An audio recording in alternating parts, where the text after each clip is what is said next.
রাধে কৃষ্ণা, সবাইকে জানাই অষ্টমীর অনেক অনেক শুভেচ্ছা। প্রতিদিনের মতো আজকেও বাচ্চাদের পড়ানো শেষ হলে মা সকালে খেতে ডাকলো। এসে দেখলাম সকালে মা পেঁপে সিদ্ধ আর ডিম দিয়ে আলু সিদ্ধ করেছে।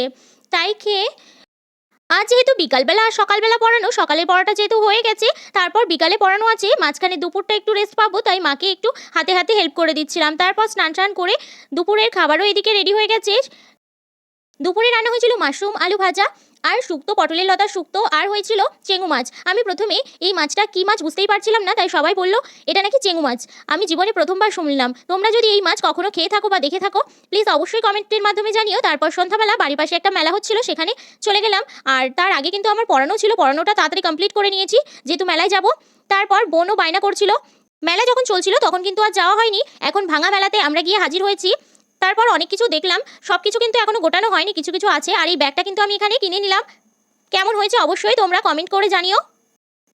এই নাগরদোলায় চড়তে কার কার ভালো লাগে? আমার কিন্তু এই নাগরদোলা চড়লেই খুবই মাথা ঘোরায়, সেই জন্য আমি কিন্তু উঠি না। তারপর একটা ফুচকার দোকান দেখে সেখান থেকে একটু ফুচকাও খেয়ে নিলাম।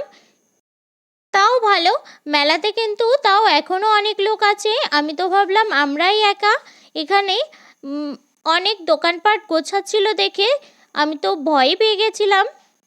তারপর দেখো এখানে ঘুগনি কিনে নিয়েছি, বোন ঘুগনি খাবে বলে। মা এখানে চিকেন পিৎজা বানিয়েছে বাড়িতে, তাই চিকেন পিৎজা কিন্তু আমরা খেয়ে নিলাম সবাই মিলে।